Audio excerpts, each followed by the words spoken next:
राजस्थान में गुर्जर समाज की आबादी 6 से 7% बताई जाती है।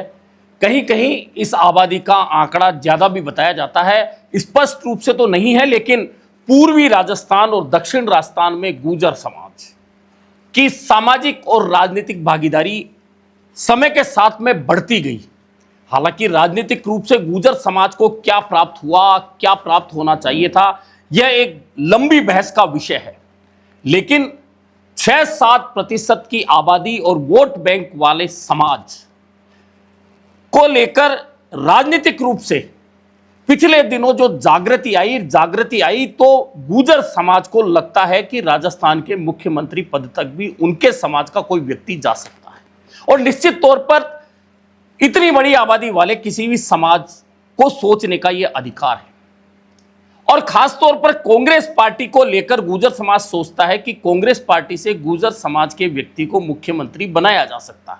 हालांकि ऐसा होगा नहीं होगा यह समय बताएगा, लेकिन क्या वास्तव में गुर्जर समाज की इस जागृति के बावजूद कांग्रेस में गुर्जर समाज को वह स्थान मिल पाएगा, या राजनीतिक रूप से किसी अन्य दल में भी वह स्थान मिल पाएगा, यह एक सोचनीय बिंदु है। इन तमाम बातों पर चर्चा करेंगे। मैं हूं जर्नलिस्ट योगेश के शर्मा। चैनल पसंद आए तो लाइक और सब्सक्राइब जरूर करें। अब यह बात क्यों आई? क्योंकि अभी कोई चुनाव नहीं है। चुनाव नहीं है, इसके बावजूद अगर यह चर्चा आई है तो कहीं ना कहीं कोई महत्वपूर्ण बात जरूर है।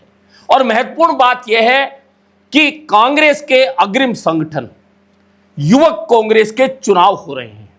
और इतना बड़ा चुनाव जब हो रहा है तो निश्चित है कि तमाम समाजों की भागीदारी उन चुनावों में रहेगी।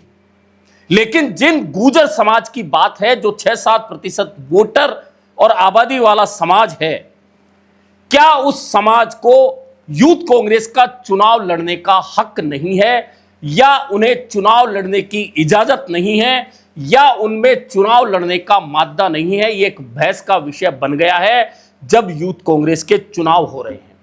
और यह बहस का विषय क्यों बन गया है? बहस का विषय इसलिए बन गया है कि राजस्थान प्रदेश युवा कांग्रेस के चुनाव में चुनाव लड़ने वाले अध्यक्ष पद के जिन उम्मीदवारों की संभावितों की सूची सामने आई है, उसमें गुर्जर समाज का एक भी चेहरा नहीं है, एक भी युवा नहीं है। ऐसे में यह सवाल उठना लाजमी है कि क्या गुर्जर समाज में कोई युवा इस लायक नहीं है जो राजस्थान प्रदेश युवा कांग्रेस का अध्यक्ष बन सके? क्या गुर्जर समाज के किसी युवा को कांग्रेस से इजाजत लेनी पड़ेगी, या फिर गुर्जर समाज के युवाओं को किसी ने हाथ बांध दिए हैं कि वे यह यूथ कांग्रेस का चुनाव नहीं लड़े? यह एक बहस का विषय बन गया है। जी हां, सबसे पहले मैं आपको वे नाम बता देता हूं जो यूथ कांग्रेस ने अंतिम सूची जारी की है चुनाव लड़ने वालों की। उस सूची में जो नाम है उनमें एक भी गुर्जर समाज के व्यक्ति का नाम अध्यक्ष पद के लिए नहीं है। उन नामों में है अभिषेक चौधरी, उन नामों में है अलफिजा, लेकिन वह होल्ड पर रखा गया है। अनिल चोपड़ा है, आशीष बैरवा है, भगवती मीणा है, छगनलाल कुलदीप है, देवयानी कटारा है, मोहित मल्होत्रा है, निर्मा मेघवाल है, निशा खीचड़ है, पूजा भार्गव है।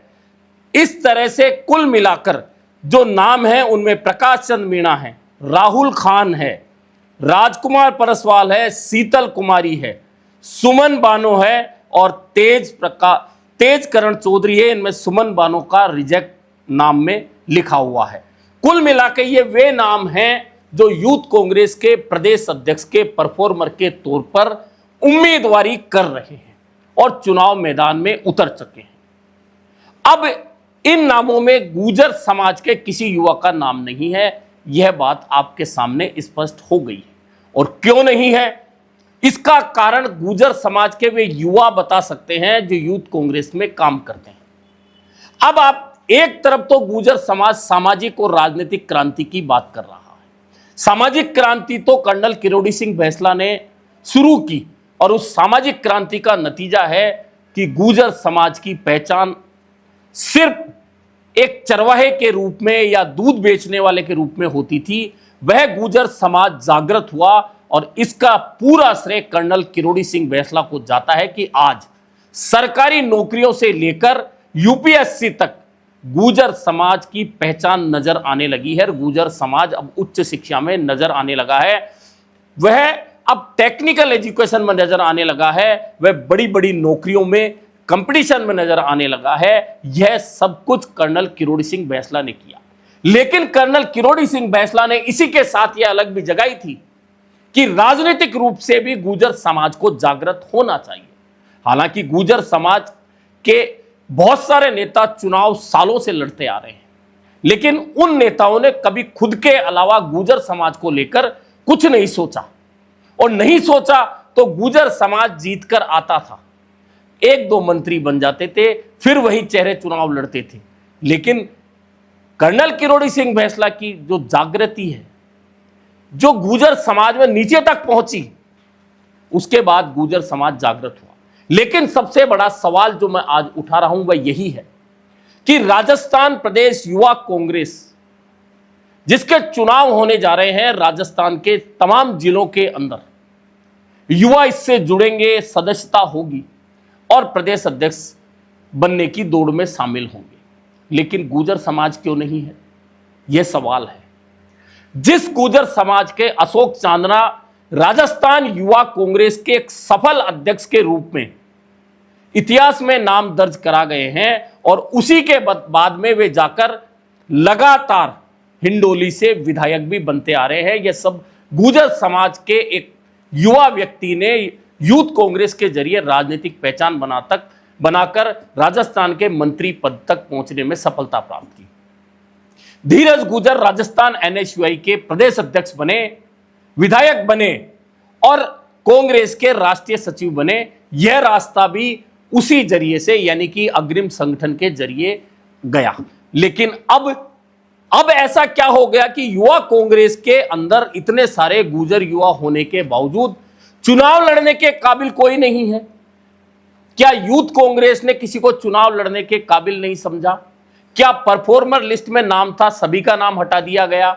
या फिर किसी गुर्जर युवा ने हिम्मत करके चुनाव लड़ने की कोशिश नहीं की? और अगर वह कोशिश करने के लिए आगे बढ़ रहा था तो क्या किसी ने उन्हें रोक दिया? और रोक दिया तो वह व्यक्ति कौन है जो गुर्जर समाज का दुश्मन है और गुर्जर समाज के युवाओं को राजस्थान प्रदेश युवा कांग्रेस का अध्यक्ष बनते हुए नहीं देखना चाहता? और किसका स्वार्थ है कि गुर्जर समाज के युवाओं को रोक रहा है? इस तरह की चर्चाएं राजस्थान की कांग्रेस में इन दिनों हो रही है। दरअसल बहुत सारे युवा ऐसे थे जो राजस्थान युवा कांग्रेस के अध्यक्ष पद पर गुर्जर समाज की ओर से चुनाव लड़कर प्रतिनिधित्व करना चाहते थे राजस्थान के कांग्रेस के अग्रिम संगठन का, लेकिन उन्हें रोक दिया गया या उन्हें बाहर कर दिया गया या उन पर दबाव बना दिया गया। तो क्या गुर्जर समाज का युवा या गुर्जर समाज का मतदाता सिर्फ वोट देने के लिए है? क्या वह अपना हक नहीं मांग सकता? और सबसे बड़ी बात तो उस पार्टी की है जिस पार्टी में मुख्यमंत्री बनने के लिए सचिन पायलट लगातार प्रयासरत हैं। पूरा गुर्जर समाज सचिन पायलट के पीछे खड़ा हो जाता है, लेकिन उन्हीं सचिन पायलट के रहते हुए गुर्जर समाज का कोई युवा कांग्रेस के अध्यक्ष पद की दावेदारी तक नहीं कर रहा। आखिर इसके पीछे क्या कारण है? क्या उन्हें मजबूर करके किसी एक अन्य व्यक्ति को वोट देने के लिए मजबूर किया गया है और मजबूर किया जा रहा है? तो इसकी वजह क्या है? दरअसल ये तमाम चीजें जब चर्चा में आई हैं तो निश्चित है कि आगे चलकर इनका असर राजस्थान में कांग्रेस की राजनीति में निश्चित तौर पर होगा। हालांकि यह भी सही है कि राजस्थान में गुर्जर समाज के मतदाता को बीजेपी का मतदाता माना जाता रहा है, कुछ मामलों में छोड़कर जिनमें राजेश पायलट को गुर्जर मतदाता वोट देता था, साथ में मीणा भी देता था और अन्य जातियां भी देती थी। गोविंद सिंह गुर्जर भी थे, उन्हें भी कांग्रेस का वोट मिलता था, जितेंद्र सिंह को भी मिलता था, शकुंतला रावत को भी मिला है।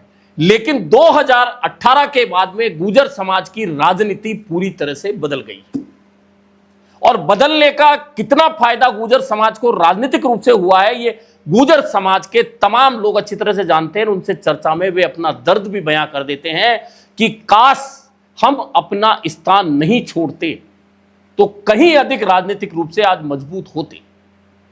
और यही गुर्जर समाज है जो किसी के पीछे चलते चलते अपने ही समाज के व्यक्तियों को हराकर सिर्फ पार्टी के पीछे, अपने नेता के पीछे खड़ा हो जाता है। इसका उदाहरण है कि राजस्थान में लोकसभा का कोई भी सांसद गुर्जर समाज से चुनकर दिल्ली इस बार नहीं पहुंचा है। तो फिर राजनीतिक क्रांति लाने का जो आह्वान गुर्जर समाज के नेता करते हैं, उस आह्वान का मतलब क्या रह जाता है? दरअसल बात सिर्फ यूथ कांग्रेस के चुनाव लड़ने से लेकर नहीं निकली है, लेकिन चूंकि किसी भी पार्टी का अग्रिम संगठन राजनीति की पाठशाला होती है, उस पाठशाला से निकलकर आगे राजनीतिक रूप से रास्ते बनते हैं। लेकिन राजस्थान युवा कांग्रेस का इतना बड़ा चुनाव और इस चुनाव का असर 2028 के विधानसभा चुनाव पर होगा, ये तय मान के चलिए। इसके बावजूद अगर गुर्जर समाज का एक भी युवा कांग्रेस प्रदेश अध्यक्ष बनने की दौड़ में शामिल तक नहीं हो पाया, तो आखिरकार युवा कांग्रेस की गलती है, गुर्जर समाज की गलती है, या फिर गुर्जर समाज का कोई भी युवा इस लायक खुद को नहीं मानता कि वह यूथ कांग्रेस का प्रदेश अध्यक्ष बन सके? या फिर वह कौन से कारण हैं? इन कारणों को खुद गुर्जर समाज के युवाओं को खोजना होगा कि उन्हें कौन सी ताकत है जो प्रदेश अध्यक्ष बनने से रोक रही थी। इन चर्चाओं के बीच में गुर्जर समाज में चर्चा इस बात की भी हो गई है कि क्या हमें किसी एक नेता, एक पार्टी के पीछे खड़े होने का राजनीतिक नुकसान लंबे समय तक उठाना पड़ेगा, या फिर हमें अपने रास्ते खुद चुनने होंगे। अभी के लिए इतना ही, फिर मिलेंगे नए मुद्दे पर चर्चा के साथ।